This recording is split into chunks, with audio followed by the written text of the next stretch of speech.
Thank you for listening to another Gaslec podcast, and thank you very much indeed. It does mean a lot. So in this week's show, we're going to talk about some gas safety advice and what do you do if you think you smell gas. But first of all, here's my friend Sean to tell you a bit about the podcast. Thank you for listening to another Gaslec podcast, the show to help DIYers, new people into the industry, and those who are wanting to expand their knowledge. Each week, we'll pick a topic and go into details. And with special guests and listeners' questions answered, we will look forward to some of the conversations. So let's get back to the show. Right, so gas leaks. So what do we do? So first things first, a little bit of science behind gas. So methane gas, as it comes in, which most people have in this country, unless you're off-grid or sort of you're out the little way, you have methane gas, comes in from the network, from the road, as it were, comes up into your gas meter, through your gas meter, and then off into your appliances via some pipes into your home. So methane gas has got a explosive range between 5 to 15% mixture of gas to air ratio. So if we have a very small percentage of gas, it won't light. If we have a very high percentage of gas, it won't light. So there's an explosive range of where the gas will light. And within your appliances, it will take care of all of that and make sure it's running efficiently. But obviously, if we've now got a gas leak and it's filling up an area, a room, under the floor, in a void, a loft space, or wherever it's going through, then we need to obviously to deal with that and to sort the gas leak out sooner rather than later. So the first things first is we need to turn the gas off. So there's quite a few people that don't know how to turn the gas off. So where you've got your gas meter, all the gas meters inlet is on the left-hand side of meters. It comes in on the left and goes out on the right, and that's all gas meters. So the pipe is normally like a silvery, flexible pipe that on the left-hand side that goes down to a lever. And all these levers on the side should all fall to the off position. And the handle is then typically horizontal or going across the gas pipe. So the incoming pipe, whether it's yellow plastic or it's black iron, doesn't matter, or it's inserted, the pipe, the handle will be across the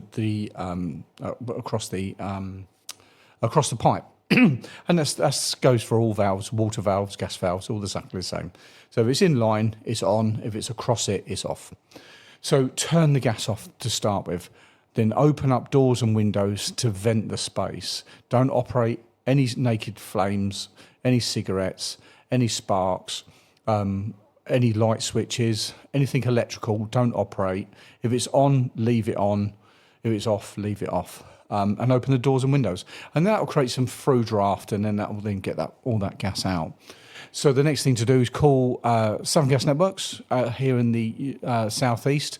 They manage and maintain the gas infrastructure. Because what we can do, sometimes we can get a gas leak that's before that valve, which we call the ECV. And if it's before that, turn the ECV off, ain't going to make an atom of difference. And we had one a couple of weeks ago where it was actually leaking from that valve. And you turn it on, turn it off, didn't make any difference to the gas. But the gas network come out, they were out within the hour, and then they got it all fixed, and that was free of charge. So if you do smell gas, call up SGN. If you're in London, sometimes we have to deal with a company called Cadent, and there are other ones around the UK that look after the infrastructure. And they'll then confirm whether you have a gas leak or not. So it could be, I get mixed up sometimes personally with like damp trainers and damp jackets in porches. That can smell a bit methane-y, because the methane, the smell of gas is a chemical that's put in because gas doesn't actually smell, whether that be liquid gas or that be methane or propane, butane. So they add this smell, they add the additive. So I can get a bit mixed up personally myself with that, but better be safe than sorry. And then when they come out, they'll then say, yes, you got a leak, and they'll cap it off, and then they'll recommend a company like ourselves, with Gas Safe Registered, to come around and do an investigation in the property, because SGN's, that's not their responsibility, or the gas network provider. They do all the street stuff up to the ECV, and then after the ECV, that's sort of down to yourself as the homeowner or the landlord, or that's your responsibility for that material. So yeah, they'll come out, but yeah, the amount of people that will box in a gas meter They're all boxed in. I've seen ECVs in one cupboard, and then there's massive, great big pieces of pipework and the meters in another cupboard. So it's really, really important that you know where it is. In the case of an emergency, you know how to turn it off. It's not in a shoe cupboard that's absolutely buried with 1,000 million shoes in it. You know where it is, and you know how to get access to it, and that's really the big main things, really. So I touched on earlier about the explosive limits, 5 to 15% for methane gas. Now, methane gas, if you have less than, obviously we've got no way of testing it when you're standing there and go, I think I smell gas. So obviously we just have to be safe and then turn it off, whatever the limit is in the room. If you've got less than 5%, it won't go pop, as we say. If it's more than 15%, it won't go pop. But if you've got an environment where it's greater than 15%, and we are out of the explosive limits, mathematically. However, more methane gas comes into the room, and it's slightly lighter than air, so it will rise to the ceiling, the less oxygen we have to breathe. So if you had 100% gas leak, so you had a pipe and it was leaking out and it was filled the whole room up, as soon as you walk in, you wouldn't be able to breathe, because that oxygen, the air, has now been depleted and pushed out because the methane gas is now taken over. So there's two sides to that. If you use liquid gas, LPG, butane, propane, most places that are off grid will use propane gas, the orange cylinders. They come in the big 47s. So if you're going to run a boiler off of those, you need the larger capacity for the takeoff on the larger gas. They'll have a valve on the top, which you just turn, and they're always lefty-loosey, righty-tighty. So just a normal right-handed thread to turn those off. Now on propane, the explosive limits drops to about 2% to about 9.5% to 10%.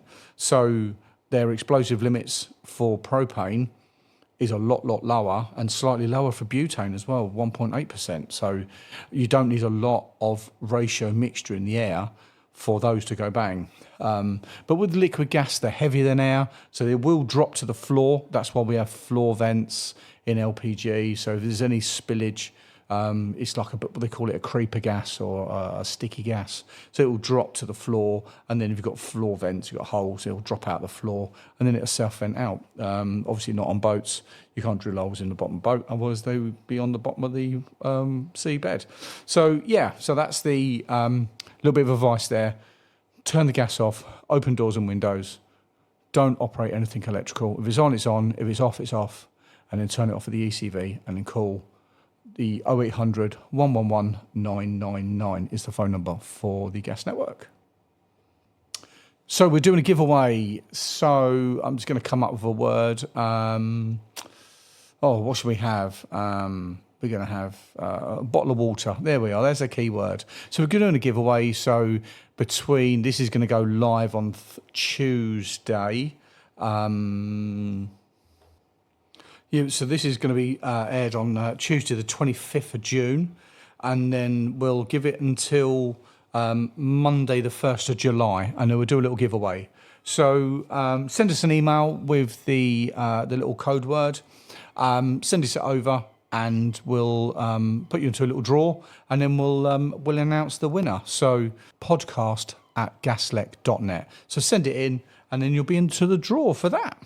What I did fail to mention to say, obviously, we do have a lot of listeners in America. So this is a UK only thing. It's an Amazon voucher for the UK. So this only applies to people within the United Kingdom, unfortunately.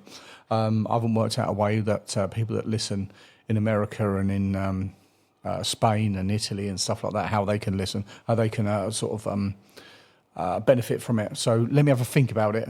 So for the future, hopefully I can do something a bit more international, that we can email over some sort of code or something. But at the moment, it's a physical voucher. So we can send it out. Recorded delivery is not a problem at all. So funny stories. So I'm not sure if I told this story.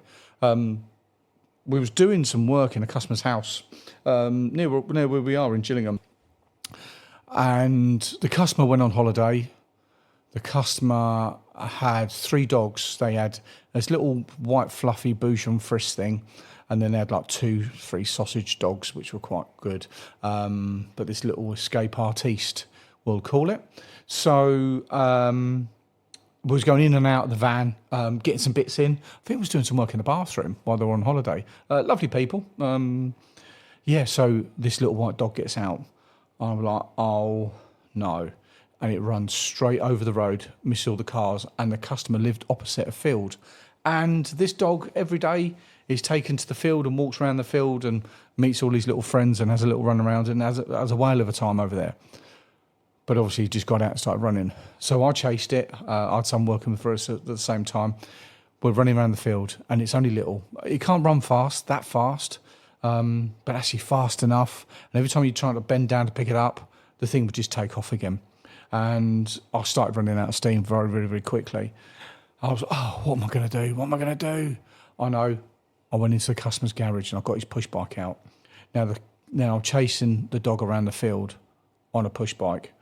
And then it gets out, back onto the road, runs up. Now they live on an estate, which is like a dead-end estate.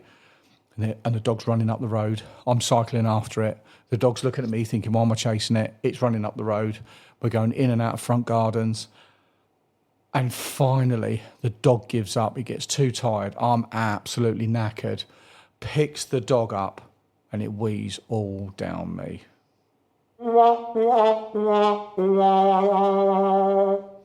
Yeah, not a great show. So now I've got the dog under my arm, covered in dog wee, and pushing the bike back because I couldn't do all this same things all at the same time. So moral to the story: just make sure you shut the door. So they can jump over gates. You think they've only got tiny little legs, but they're like grasshoppers, some dogs, and they'll get out anywhere. So that's my little funny story. I can't remember if I told it on a previous podcast. I can't remember, but I'm still having a bit of a think about some of the stuff without revealing too many details or embarrassing anyone. So that I need to just embarrass myself, really. So it's I'm recording this on the Sunday, the 23rd. So we've got the installer show up in Birmingham, NEC. I'm going to that on Tuesday, the 25th. So hopefully I'll be able to do an extra little podcast on that for any little bits of updates, really. I might be able to do something from the show and sort of get it uploaded as a little sort of added feature to put on the podcast. Any new little gadgets that are coming on board, which I think are pretty cool. Hopefully soon we'll be doing the video podcast, so it'll just be me in the office, so no big studios or anything. And then we'll record it, and then so if you have video podcasts that you can get on like Spotify, and then we'll have a little YouTube channel as well, so I can sort of show things and demonstrate things a little bit easier. So I'm looking forward to that. And getting that little bit of technology up and running. So, right, that's it for another podcast. Thank you very much indeed for listening, guys. Thank you. The channel is growing. The listening figures are getting better and better each week. So thank you very much indeed. If you know anybody that could benefit from this, any sort of DIYers, any keenies, anyone wants to understand a bit about plumbing, or any new people coming into the industry, if they want to find out about it, then just tell them about the podcast. That'd be great. So thank you very much indeed. You have a fantastic week, guys, and I'll speak to you all very soon. Thank you. Take care.